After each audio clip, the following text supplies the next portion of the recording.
buenas tardes. Tenemos que hablar de precios que son para pocos verdaderamente. Estamos entrenados para el tema de la inflación. Llevamos muchos años en los cuales, naturalmente, tenemos que amacarnos con números que siempre son preocupantes. Pero este de julio nos ha dejado una cierta perplejidad. Es inevitable. Por más que nos hayamos habituado a tener este tipo de inflación no tan alta.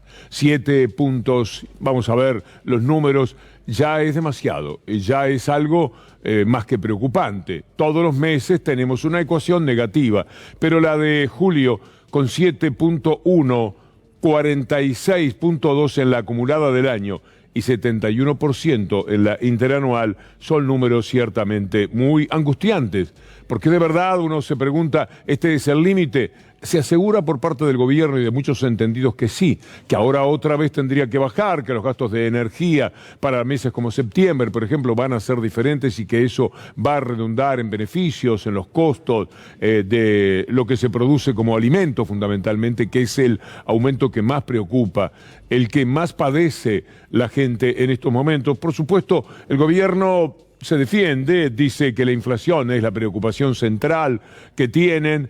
Han perdido la batalla contra el poder real, de eso no cabe ningún tipo de duda. Si dejaron correr el tiempo, uno piensa que podrían haber hecho más, confrontando con ellos, llevándolos al lugar que corresponde, dando una batalla política, que es la importante, la que hace mucho tiempo le reclamamos al gobierno, que de todas maneras siempre ha querido consensuar, conversar, encontrar apoyo por las buenas, y por las buenas, la gente que marca los precios, la que está empeñada en ganancias terribles, no hace absolutamente nada. Nunca van a ceder algo que además entienden como su derecho. Robarnos, esquilmarnos, llevarse todo por delante, fijar los precios que se les antoja, es algo que tiene que ver con el mercado, con las leyes impúdicas del mercado. Y así se manejan, así se defienden, y así nosotros quedamos en una situación de indefensión. Este número del 7%, pongámoslo otra vez en pantalla, para que nos golpee un poco, para que podamos entender que 3, 2, 4 ya eran números altos, ya eran números que queríamos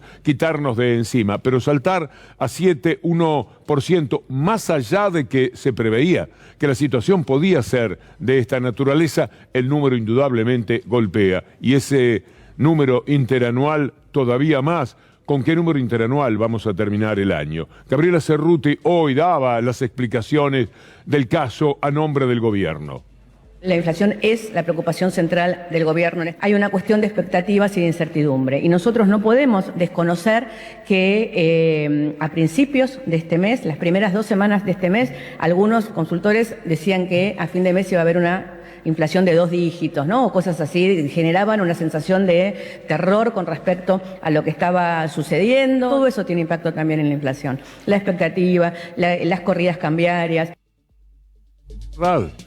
Es absolutamente cierto, si a la gente le están diciendo por todos los medios que van a ser de 3 dígitos los números de la inflación, eso determina que los comerciantes se cuiden, se cubran. Parece lógico, y es la mentira, es el deseo de que las cosas sean de esta manera, y terminan con una profecía autocumplida, porque este 7% también tiene que ver con eso, más allá del abuso al que estamos sometidos por aquellos que producen los alimentos, particularmente en la República Argentina, o por aquellos que tienen que ver con las tarifas de lo que consumimos habitualmente en nuestro hogar, por ejemplo, las tarifas de todo lo que sea el mundo de la televisión, etcétera, que es una estafa brutal que tenemos que sobrellevar. Y encima, los canales de esas empresas son las que más acucian al gobierno por todos estos temas. Vamos a ver lo que dice la gente, porque lo importante es lo que ustedes manifiestan frente a esta situación. En el último mes, ¿dónde notaste los aumentos? Y en todos los mercados, hay que buscar ofertas para poder para sobrevivir, pero si no está todo por las nubes. Te vas al supermercado y no te alcanza como antes, te vas 1.000 pesos, compras, qué sé yo, un aceite, azúcar y cosas básicas, cosa de que uno pueda comer, ¿no? Lo básico. Vos viajás, se te va la suya, se te fue. Yo por día, ida y vuelta me gasto 300 pesos en sube. Con eso ya te digo todo. ¿Y el sueldo no te aumentó?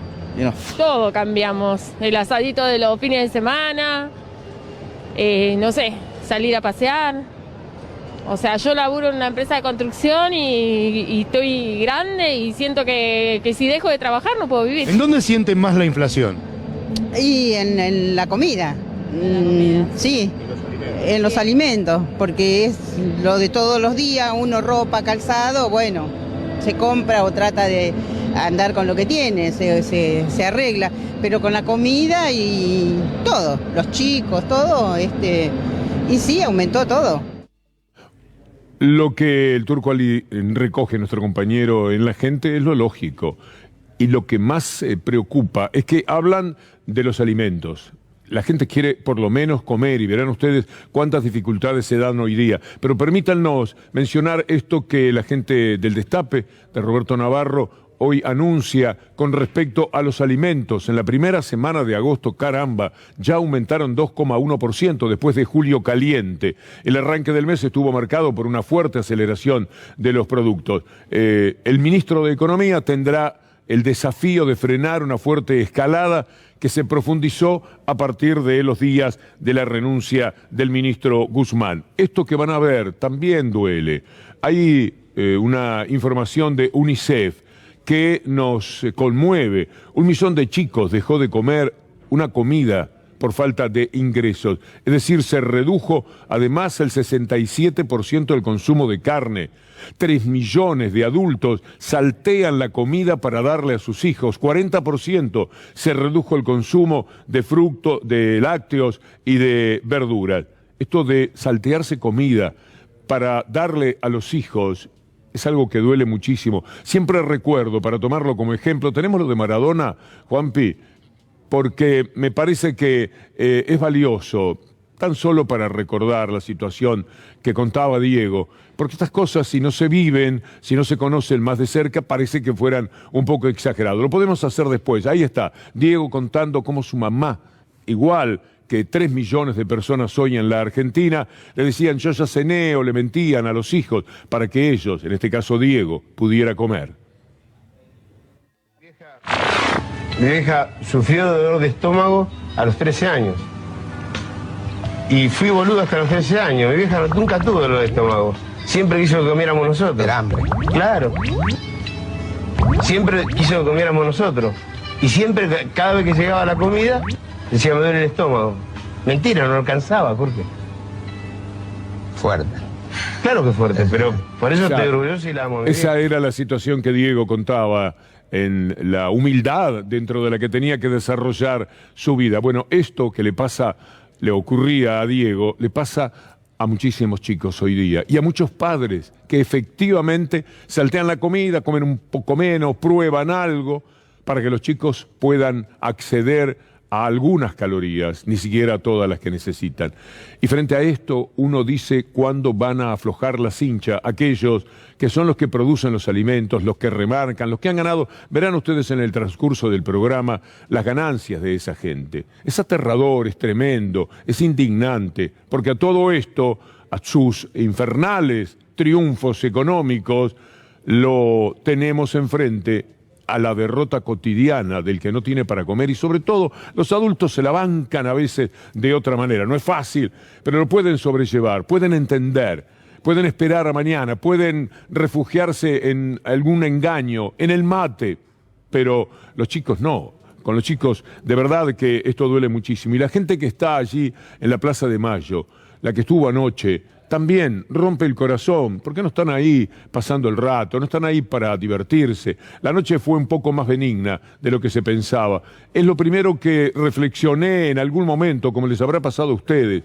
¿Cómo estarán allí en la Plaza de Mayo? Tratando de llamar la atención, de alertar sobre lo que ocurre hoy día en la Argentina. El principal fabricante de alimentos, muchos dicen del mundo, se fabrican alimentos para 400 millones de personas, pero se los venden a otros. Y cuando los quieren cobrar aquí, los cobran tan pero tan caro que ahí está la gente que no come, que no tiene posibilidades y que además está con sus chicos del brazo, pensando además qué va a hacer con ellos, cuál será el futuro que puedan tener. Mauro Fulco, nuestro sensible compañero, fue a charlar a ver qué pasaba allí, qué tienen para decir.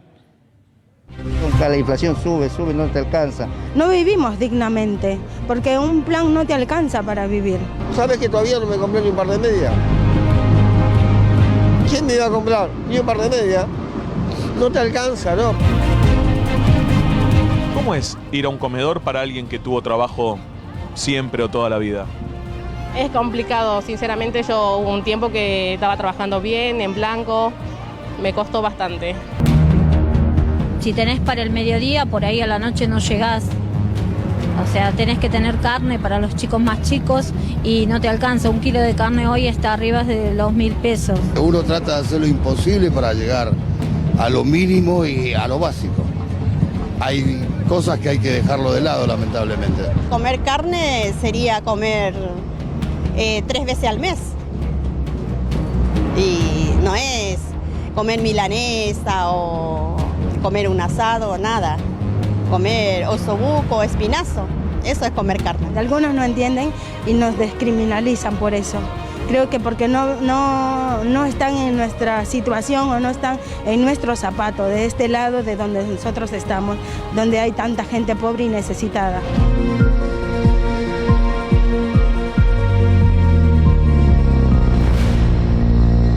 Y después tenemos todo lo que lo estigmatizan desde los medios de comunicación, los persiguen, van y le sacan algo contra el gobierno, porque todo lo que se pueda decir de quienes padecen hambre, naturalmente, apunta a un responsable. El poder político siempre tiene que dar la cara en este sentido. Y ocultan que tienen muchísimo que ver con la inflación, los dueños justamente de esos canales. Es muy triste, porque cuando toman distancia los critican. Cuando salen de ese ámbito en el que aparecen tener mucha amabilidad con la gente para sonsacarles lo que a ellos políticamente les sirve, luego los persiguen, los muestran como algo muy indeseable para la ciudad de Buenos Aires. Y entonces lo tienen a alguien que sirve a esos intereses como Rodríguez Larreta y le dan ínfulas, lo empujan a ver qué se hace con la gente que está haciendo los piquetes. Hay que ser más duro con esa gente. Mire cómo se lo dicen, cómo se lo ordenan al jefe de gobierno de la ciudad de Buenos Aires. ¿Qué harían con eso? Porque también muchos de tus votantes te dicen, más dureza. El gobierno de la ciudad tiene que estar más firme con estas marchas, con estas... El gobierno de la ciudad lo que está haciendo ahora es justamente evitar que corten la circulación, como vos decís, hablando para que estén adentro, arriba de la Plaza de Mayo. Cosa de garantizar, como decimos siempre, el derecho a manifestarse con el derecho a transitar. Bueno, lo que este hombre hizo además fue para señalar lo que hay de malo en los piquetes, para estigmatizarlos todavía más. Se puso a favor de una persona que quiso atravesar el piquete. Entonces la policía le dijo que no, se lo impidió, seguramente se produjo alguna discusión y la policía terminó deteniéndolo por unas horas. Naturalmente no va a haber cárcel para una persona que se comportó mal, que no entendió que no se puede provocar más violencia de la que ya implica el tener que estar allí protestando, pasando la noche con los hijos, pasando frío y naturalmente no comiendo todo lo que quisieran. En el fondo hay que ser respetuoso de una situación de esta naturaleza. No puede ser tan grave lo que le pase a uno como para llevarse por delante a todos los demás. Pero una persona fue detenida ayer. Vamos a ver el momento en que esto ocurre, porque no quiso respetar lo que estaba sucediendo con el piquete. Se sintió con derecho a pasar de cualquier manera, lo bajaron del auto, lo detuvieron. ¿Qué ha dicho en el día de hoy el jefe de gobierno de la ciudad de Buenos Aires? Bueno, vamos a ver el tuit de Rodríguez Larreta. Lo que acaba de pasar con la detención de un automovilista en un piquete está mal. ¿Así? ¿Está mal? Y no tendría que haber pasado, pero no tendría que haber pasado por la actitud que ese caballero debió tener frente al piquete. Lamentablemente, aunque pueda tener un argumento, su propia razón, no alcanza para superar las razones de quienes están allí. La policía de la ciudad está para cuidar a los vecinos, dice Rodríguez Larreta, para defenderlos y asegurar el ejercicio de sus derechos. Pedimos disculpas, el chico detenido ya está libre. Esto es fomentar la violencia. Se olvida Rodríguez Larreta que hace 1 mes y medio asesinaron a una persona que atravesó un piquete, que no hay que hacerlo.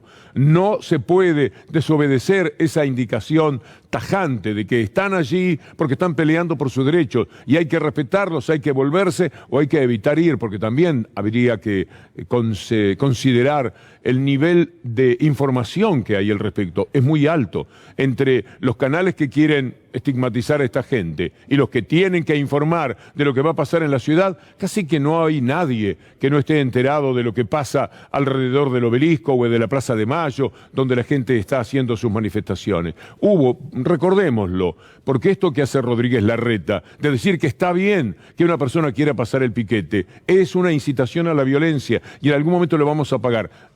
Vamos a presentar ese recuerdo, no tiene tanta importancia, yo creo que la gente lo evoca perfectamente. Ahí está la historia como terminó. Le tiraron una pedrada a un camionero al que alcanzaron a ese hombre y lo mataron, porque atravesó un piquete, porque hubo una épica de violencia que no se puede palanquear desde las autoridades nacionales o desde las autoridades de la ciudad, de las autoridades que sean. Hay que considerar lo que puede ocurrir y siempre es grave. Mostramos este episodio porque fue el más lacerante, pero ha habido muchísimos casos de confrontación entre quienes quieren de cualquier manera atravesar el piquete y de aquellos que lo impiden porque sienten que en esos momentos están ejerciendo su derecho a la protesta. Y el que, como dice Rodríguez Larreta, quiere defender su derecho al tránsito va a tener que esperar unas horas o un día hasta que esta situación se aligere. De la misma manera que Rodríguez Larreta y tantos otros están de acuerdo con los piquetes del campo. Cuando cortan las rutas, están de acuerdo porque entienden que están ejerciendo un derecho. No es igual un piquete de la abundancia que un piquete por hambre, pero para ellos es igual. Y en este caso, en ese, lo sobrellevan muy, pero muy bien. Les parece, no digo encantador, pero acompañan la movida. En cambio, cuando es un piquete de la gente que tiene hambre, de la gente que quiere saber cuándo le van a pagar el plan, cuándo le van a mejorar el plan, cuándo le van a dar algo que llevado a su casa le permita por lo menos darle de comer a los chicos, en ese caso sí, hay confrontación y el que quiere pasar ese piquete es felicitado por el jefe de gobierno de la ciudad, que además le pide disculpas. Daniel Arroyo, diputado del Frente de Todos, habla de este tema, conoce, fue ministro de Desarrollo y sabe muy bien de qué se trata. Lo que yo siempre creo es que cuando hay movilizaciones, cuando hay protestas, más allá de que estén más politizadas o menos politizadas, eso tiene que ver con que algo está pasando en los barrios. Y lo que pasa hoy básicamente es que no alcanza la plata, que está difícil llegar a fin de mes. Yo creo que el núcleo del tema central hoy es que mucha gente con plan, sin plan, con trabajo, sin trabajo, le está costando mucho llegar a fin de mes, básicamente porque el pan está arriba de 300, la leche está arriba de 180 pesos y el kilo de asado está arriba de 1.200 pesos. Va a haber menos conflictividad en las calles en la medida que logremos estabilizar sobre todo un conjunto de precios de los alimentos. Mire lo que dice la gente de Ámbito sobre los salarios. Están perdiendo frente a la inflación y esto hace todavía más grave la inflación. El número de la inflación tan alto es malo, pero si además pierde con los salarios, porque hasta el 2015 una característica que hubo de la inflación era que perdía siempre con el salario. Con el neoliberalismo eso cayó y los salarios empezaron a perder con la inflación. Y lamentablemente aquello que se perdió durante el tiempo neoliberal ahora no ha sido recuperado. Hasta hace 2 meses el gobierno conseguía estar 1 punto arriba de la inflación de su tiempo, pero no se recuperaba lo que se perdió entre 2015 y 2019. Ahora se suma a aquello lo que está ocurriendo en este momento porque ese número se torna inalcanzable para los salarios. El presidente de la República dice que están abiertas las paritarias justamente para ver si se puede competir contra la inflación. Ojalá que esto sea posible. Escuchémoslo al presidente. Que sé que tenemos muchos problemas que resolver por delante. Porque no quiero quedarme con un discurso donde ustedes digan, pero este tipo no ve lo que pasa con los precios. Sí que los veo, sí que los veo. Y sí que me preocupa. Y sí que me preocupa. Y por eso hemos dejado todas las paritarias abiertas para que los sueldos le ganen a la inflación. Y por eso ayer anunciamos el aumento de los jubilados y un bono especial para nuestros jubilados para que le ganen a la inflación los ingresos de los jubilados. Y sepan que conozco del problema, que no me desentiendo y que lucho todos los días para ver cómo encontrarle a un problema, una salida a un problema que además no es solo argentino. Es un problema que se ha desatado en el mundo. Nosotros no nos damos cuenta. El presidente de la República explicando además los avatares del mundo en este momento, cosa que es verdad, pero en ningún lado tanto como en la Argentina. Nunca se había dado un número, fíjense que hace 30, 40 años que no tenían la inflación que ahora han padecido Estados Unidos, Alemania, España, Italia y muchísimos otros países. Pero estamos hablando de números que son el 8, el 9, el 10 en un año. Aquí estamos hablando ahora del 71%, entonces la situación se hace no comparable, no es fácil relacionar un número con otro porque aquí ya estamos en números verdaderamente exagerados. Benditas sean las paritarias, porque esa es la esperanza que manifiesta Alberto Fernández y la que podemos tener, que en las paritarias esta derrota sea revertida y que se pueda encontrar un camino de solución y que los empresarios entiendan que si no aflojan un poco la cincha, bueno, no se va a poder. Esto es un desorden social inevitable. Entonces lo que tenemos en la Plaza de Mayo, que escandaliza a los que no entienden nada, a los que carecen totalmente de sensibilidad, va a ser mucho peor. Y por consiguiente es necesario reparar esto. Y para hacerlo, el gobierno no solamente tiene que decir que esto pasa en el mundo, y no solamente pensar en las paritarias, sino exigir comportamientos de quienes entregan los alimentos, fundamentalmente los alimentos. Y hay que ir a enfrentar, hace mucho tiempo que nosotros desde aquí, con ustedes, seguramente de acuerdo, le pedimos al gobierno que vaya con la pierna un poco más arriba. Contra quienes se sabe que juegan sucio, que han jugado muy sucio durante todo este tiempo, vinieron empujando una inflación, una aceleración de la inflación muy alta en tiempos en que no había ninguna motivación, porque a ellos se les había antojado que iba a haber una devaluación del dólar y entonces querían prevenirla. No hubo devaluación del dólar y es evidente que el gobierno está muy firme en que no va a devaluar. Por lo tanto, una buena parte de la inflación que ahora tenemos tiene que ver con estos caballeros de la abundancia y también del abuso. Todos se lo han llevado por delante. Y ahí es cuando va el reproche al gobierno, porque algo podrá hacerse. Alguna herramienta tiene que haber en democracia y con un sentido republicano para frenar lo que son los encuentros con los formadores de precios, con los que venden los alimentos, con las grandes empresas, que están además muy concentradas. Se sabe con quienes hay que hablar, como para que toda vez que se reunieron siempre perdieron. Hubo casos como el famoso de Arcor, del señor Pagani, que estaba reunido con el presidente considerando la situación y a la noche misma estaba aumentando todos los precios. Y este es el reproche que va para el gobierno inevitablemente. Pero también es verdad lo que dice Alberto Fernández cuando señala el alivio de las paritarias. Yo los invito a pensar en lo que implica tener paritarias, esas que siempre son negados por otro tipo de gobiernos, porque las paritarias permiten ver ahora, por lo menos sentarse a una mesa, ahora sí, con los patrones y de este lado la CGT, quien corresponda, los sindicatos, y bendito sea que estén los sindicatos para dar pelea. Imagínese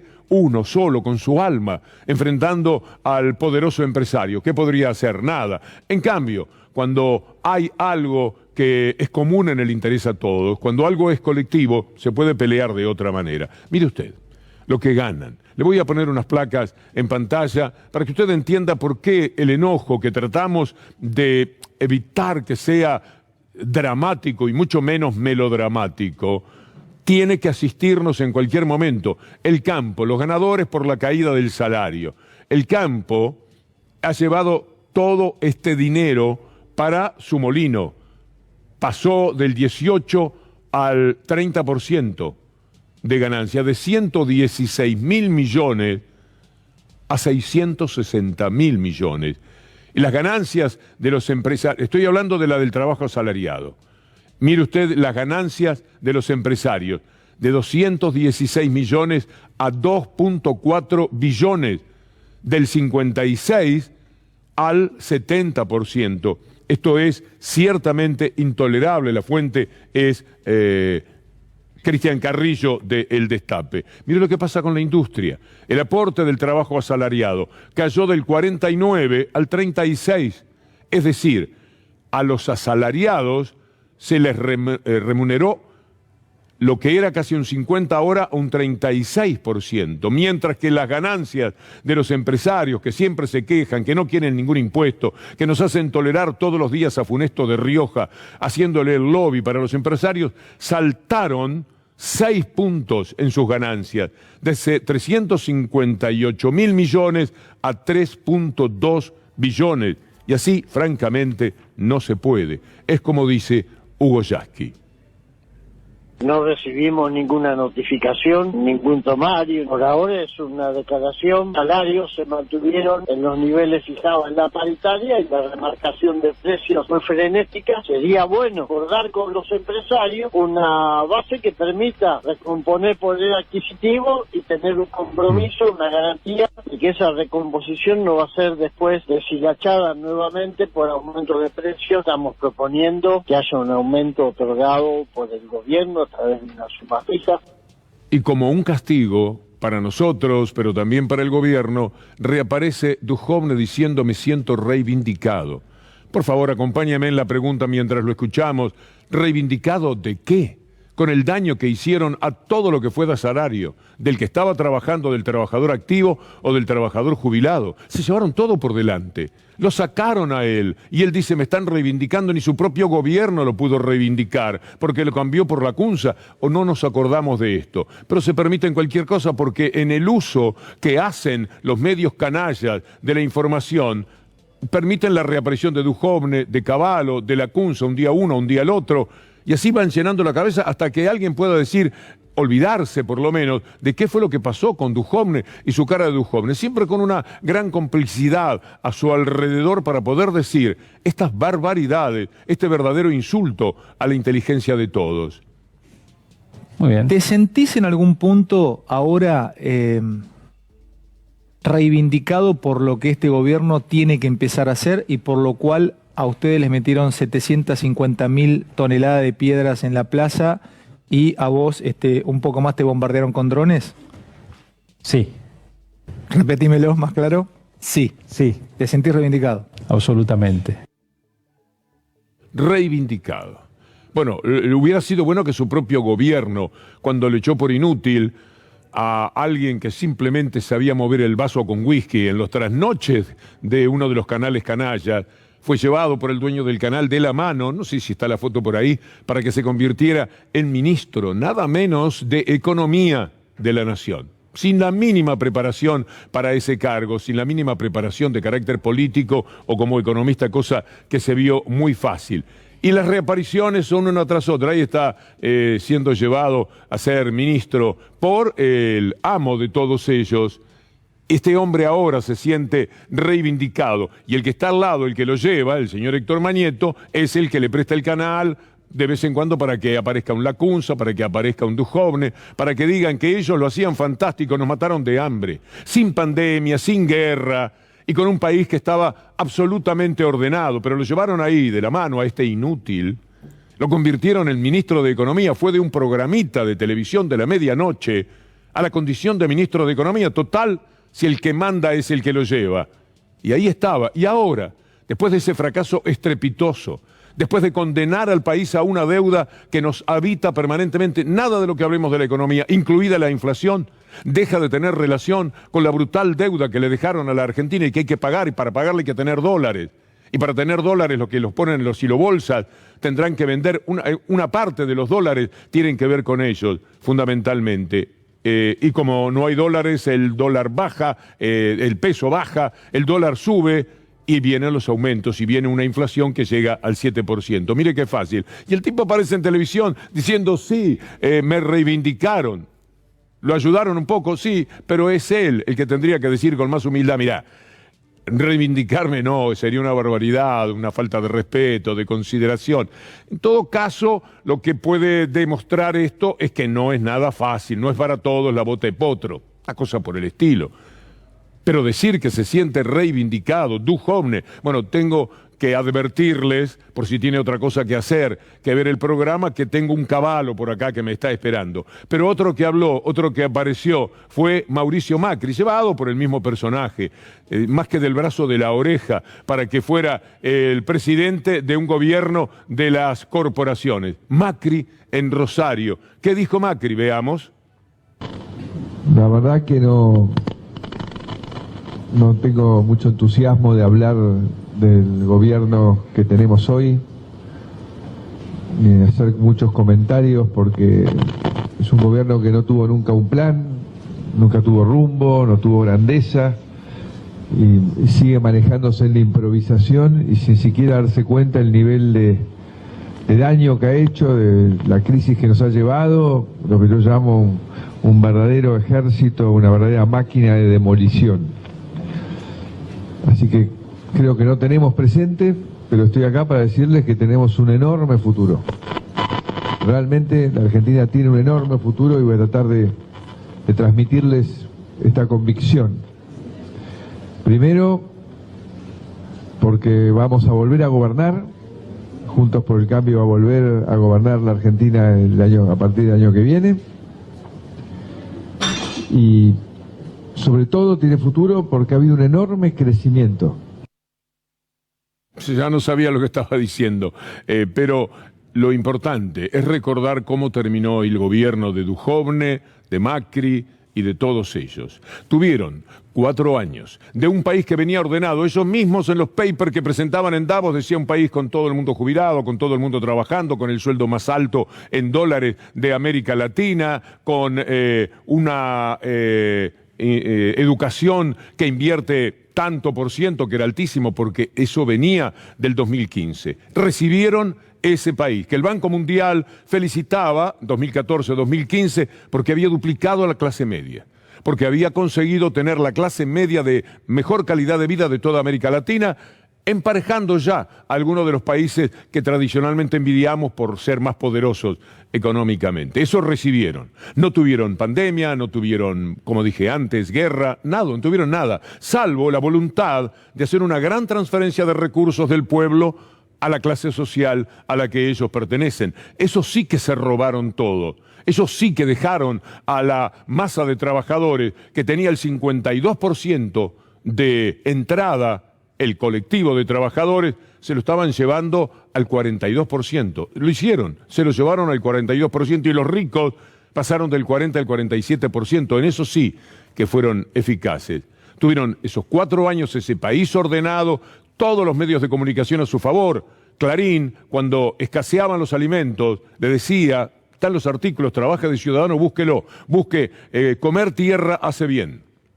Decían que comer tierra hacía bien. Y cuando la gente no podía viajar a ningún lado, como ahora sí lo pudo hacer, le decían, hay que conocer un poco más el barrio. Eso de salir por ahí, de irse a 2000 kilómetros, si no conocen el barrio, salgan por el barrio. O publicaban la fotografía de alguien que estaba metido de cabeza en un contenedor de basura, sacando algo, buscando algo para comer, y decían, eso es dignidad. Porque en vez de robar, están buscando la comida allí en ese contenedor miserable. Esto tuvieron que decir los medios, ese era el blindaje que le daban a quienes en lo que más gastaron dinero fue en la protección y en el blindaje de esos medios de comunicación. Ese desvergonzado que acabamos de escuchar hacía eso. ¿Y qué le pasó, pese a tener los medios de comunicación, hacer entrar 200.000 millones de dólares que ahora hay que pagar de la República Argentina, pasar la gorra por todos lados, vivir de rodillas frente al resto del mundo? ¿Cómo terminó su historia? ¿Qué le dijo el pueblo? El pueblo desde su bolsillo, desde su hambre, desde su estómago, a quienes lo habían tenido todo, a diferencia de los que ahora tienen que remar contra lo que ellos dejaron y contra lo que le está pasando al mundo. ¿Cuál fue el resultado? Hoy, hace 3 años que este personaje se plantaba para decir lo siguiente. Tenía una mala elección, hoy hemos tenido una mala elección y eso nos obliga a partir de mañana a redoblar los esfuerzos para que en octubre logremos el apoyo que se necesita para continuar con el cambio.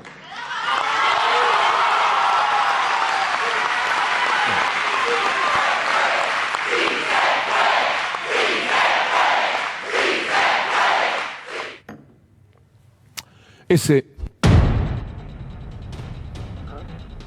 fue el resultado. Y ahora, un trabajo que hay que hacer al mismo tiempo que nos fastidiamos, nos enojamos y nos condolemos de la situación de millones de personas, por lo que estamos hablando de la inflación, de las peripecias que se viven y que hemos tratado de detallar y que son apenas una parte, porque las cosas todavía, el que la vive, el que la sufre, la siente mucho peor de lo que uno muy tranquilo con su vasito de agua y sus papeles todo listo aquí puede llegar a decir, porque no hay manera de imaginar lo que es un hogar donde escasea la comida, y son muchos.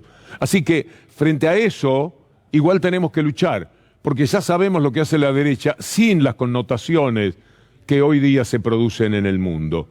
Sí, sabemos lo que hicieron, por eso fue que los echaron a patadas.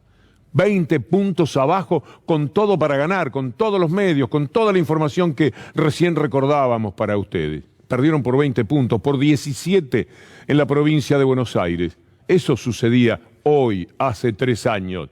No hay que perder la memoria, no hay que olvidar de ninguna manera por qué pasó eso, por qué la gente con repugnancia electoral les dio aquella respuesta que hoy cumple 3 años. Hay que frenarlos. Mire, es fácil también, ¿eh?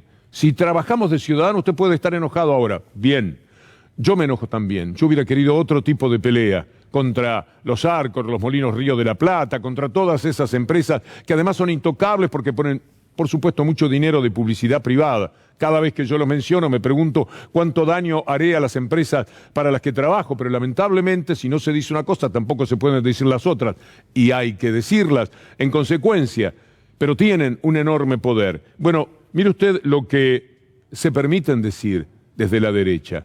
Si usted toma nota, nada más que eso, trabajando de ciudadano, escuchando bien, se dará cuenta de lo que quieren hacer. Siempre van a ir contra el pobre, contra el clase media, siempre van a jugar de esa manera.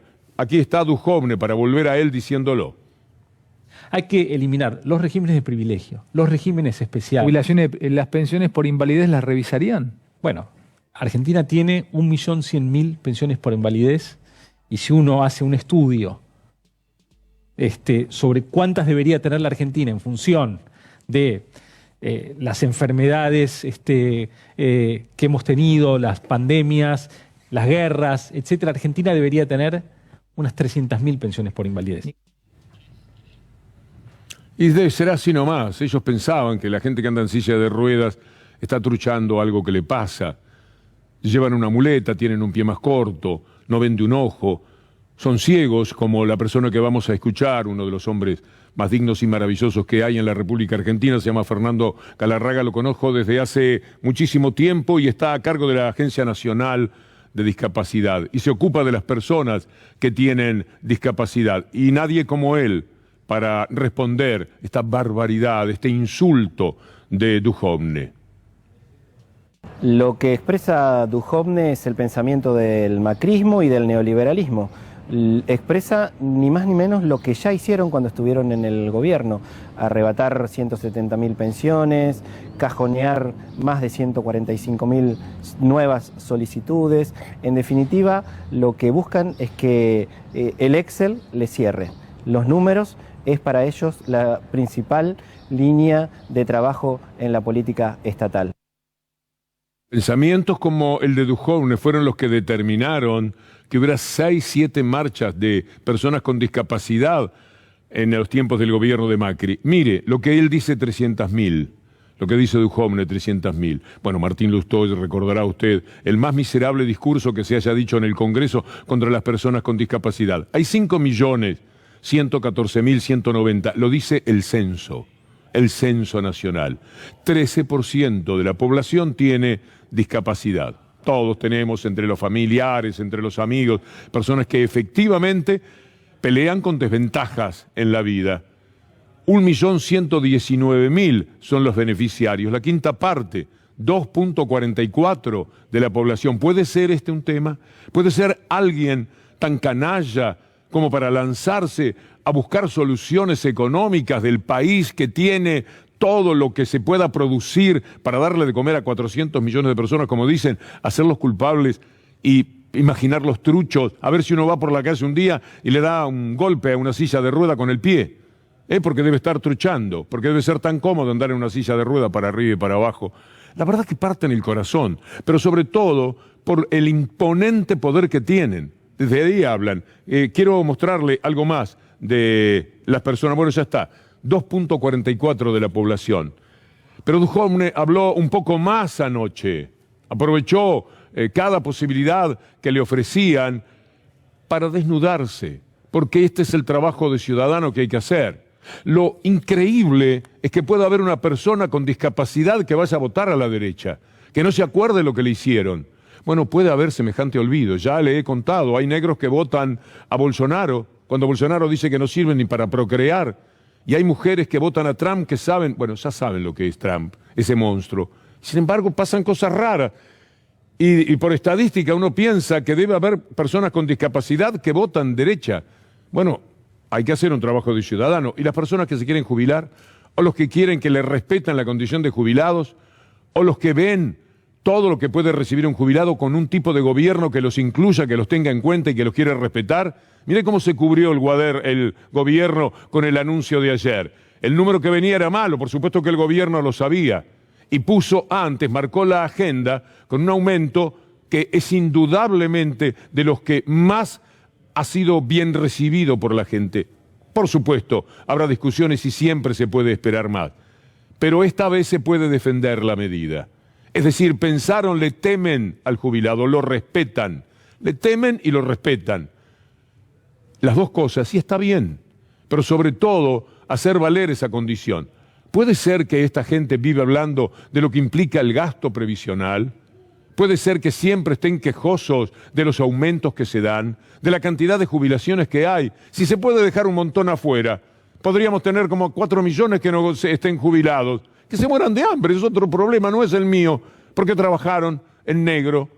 ¿Por qué no fueron más perspicaces de ver cómo sus patrones no pagaban los aportes que correspondían? Que se embromen.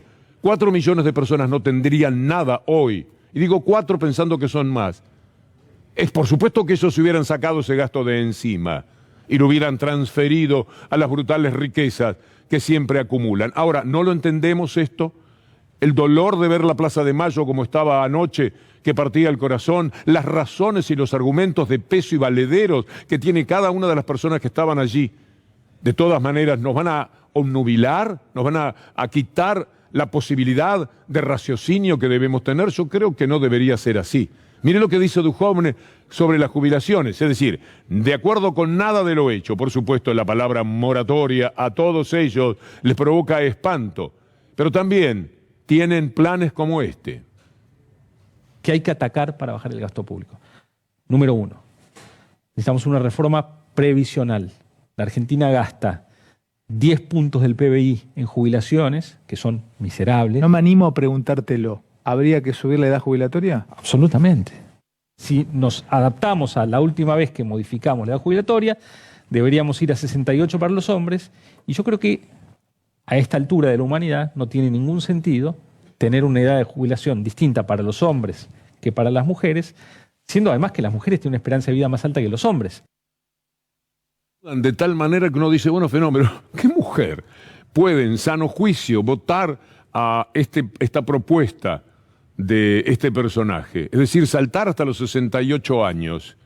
Usted es hombre o mujer, tiene 64 y saca cuenta, el año que viene termino con esto. Es muy probable, en un alto porcentaje, que el trabajo no le haya dado mucha felicidad. Usted lo hizo para obtener felicidad por otros rumbos, aprovechando el salario, dándose unas vacaciones, educando a sus hijos, pero llega un momento que ya está, 38 años, hace 40 años que estoy en la empresa, y quiero salir de eso, quiero tener tiempo para mí, quiero leer lo que no leí, quiero hacer lo que nunca pude hacer porque estaba 10, 12, 14 horas sujeto al trabajo. Está pensando en jubilarse, en el respeto que además implica que a usted le digan, por los servicios prestados, el país quiere reconocerle esto, para que no tenga que vivir solamente de sus hijos, que quién sabe si como están las cosas lo pueden mantener. Así las cosas, creo que estamos un poco obligados a ser muy pensantes también y a valorar qué dijo Duhovne o qué dice Fernanda Raberta.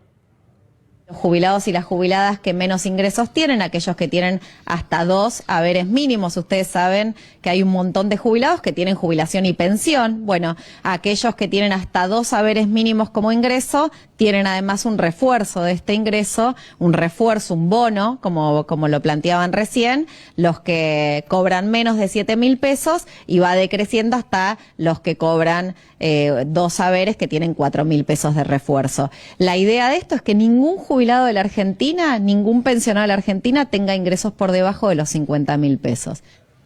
Mientras tanto, en lo que es creación de derechos se dio un paso.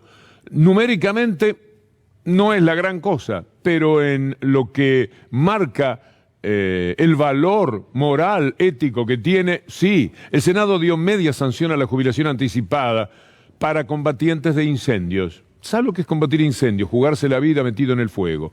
Por supuesto que tienen una vida un poco más complicada. Bueno, media sanción para la jubilación anticipada. Ah, eso sí, estábamos hablando de Duhovne, mencionábamos su llegada al Ministerio de Economía de la mano de una especie de diablo nacional. Mire usted quiénes votaron en contra esta medida. ¿Le gustó la medida? Me parece que está bien, ¿no? Los que votaron en contra, los brigadistas de incendio, se llaman Carmen Álvarez Rivero, Roberto Basualdo, Alfredo de Ángelis, Gabriela González Riollo. Bueno, no importan los nombres, son, mire, Martín Lustó, bien Lustó, bueno, los demás no son tan conocidos. José María Torello, todo el PRO, toda la derecha votó en contra de 900 jubilaciones anticipadas. Esto pasó en el Senado, vamos a ver en diputados cuántos serán, decenas y decenas. Esto es también lo que pasa y lo que no se puede perder de vista. Usted siga enojado y siga reprochándole al gobierno. Dele para adelante, dele con todo. Vaya a donde están los piqueteros y respételos. Acompáñelos y siga dolido de lo que está sucediendo, pero no pierda de vista todo lo demás. De verdad, se lo sugerimos. Después tenemos un Cavallo. Burchales lo vamos a saltear porque, no sé, todo lo que, bueno, Funes de Rioja, otra vez Funes de Rioja, es necesario. Debe estar diciendo que no quiere impuestos, que no pueden pagar impuestos, que la Argentina tiene la mayor cantidad de impuestos del mundo. Es una película que ya vimos, pero bueno, sigue su éxito. Volvemos en 2 minutos si nos espera.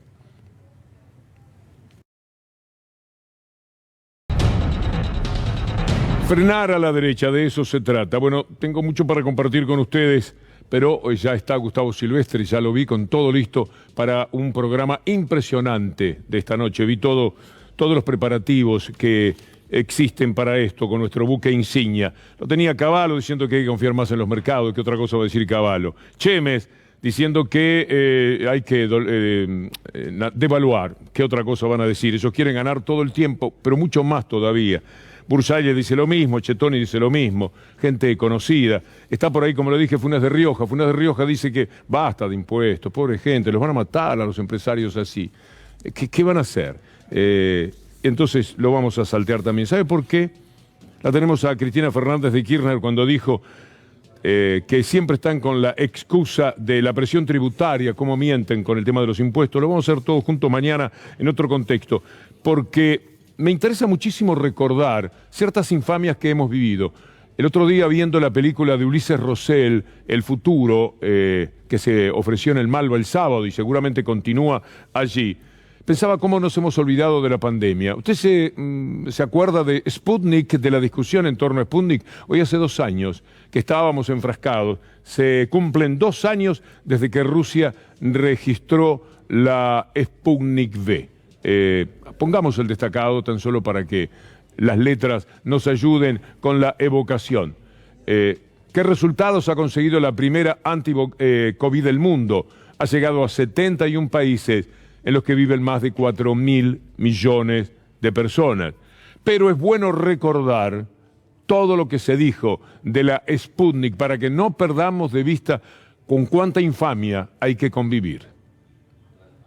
Sé que básicamente un prospecto tiene que estar en castellano, esa es una reglamentación. El apuro no justifica para nada no tener un prospecto en castellano. El tema de las vacunas tiene detrás una raíz ideológica. Yo estoy seguro que las Cristina Kirchner, las Máximo Kirchner, dicen: nosotros no vamos a comprar vacunas imperiales, vamos a comprar vacunas hechas en países de izquierda. Si la gente no se la quiere poner o tiene reticencia porque está confundida. ¿Y quién la confundió? ¿Putin? No, el gobierno la confundió a la gente. Jamás me pondría la vacuna porque no hay información clara. Si yo sé que este ha sido un negocio de Cristina Kirchner y de los rusos. Si se extinguen muchas especies humanas, también nos vamos a extinguir nosotros. Putin, que la inteligencia rusa está directamente ligada a Cristina, y no se pongan la vacuna rusa. No se pongan ninguna vacuna que no venga vacuna de un país democrático con todas las seguridades, sí. De Rusia no, porque no pasa esos controles. Uno tiene que tener mucho cuidado porque no vaya a ser que para cuidar su salud nos maten. Esta vacuna no tiene garantías. Es más, ni siquiera Rusia todavía aprobó para las mayores de 60. Extremadamente peligrosa de Cristina Kirchner. Ajá. Que en realidad está aliada con Rusia, porque Rusia está penetrando en América Latina, y aunque se rían algunos, está penetrando vía Cuba, Venezuela, y ahora está entrando en la Argentina. Esto es la vacuna, la rusa. Es una vacuna que todavía no está ratificada. Una revista especializada y ningún científico del mundo dice eso. Es una vacuna trucha, clarísimamente. ¿Vacunaría? ¿Con cuál vacuna? ¿La rusa es la que tiene la Argentina? No, con la rusa no me vacunaría porque es una vacuna que no tiene datos, no tiene fundamentos científicos, y la rusa de ninguna manera. Los rusos solamente lo hicieron en Rusia y tampoco sabemos cómo lo hicieron, porque la fase 3 no está por ningún lado, no la encontramos, no hay nada publicado. Queremos que se abra la información porque la vacuna Sputnik V no ha publicado en ninguna revista científica los datos. Más infamia no se consigue, no hay manera. Usted salga a buscar y no hay forma de encontrar algo así. No nos olvidemos de estas cosas, porque así juegan, así mienten, así accionan sobre la gente. Después salían los antivacunas, ¿se acuerda de eso? 2 años hace nada más. Por eso queríamos terminar nuestro contacto de hoy, después de Luli Trujillo, y está invitado para mañana si Dios quiere, y antes de Gustavo Silvestre, con esta evocación de lo que hace 2 años se anunciaba al mundo, la vacuna Sputnik, que ha ayudado a salvar muchísimas vidas, no solamente en la Argentina, sino 4.000 millones de personas en 71 países, y muchos, por pensar de esa manera, no la quisieron recibir y se privaron de eso. Amigos, nos reencontramos mañana, si Dios quiere.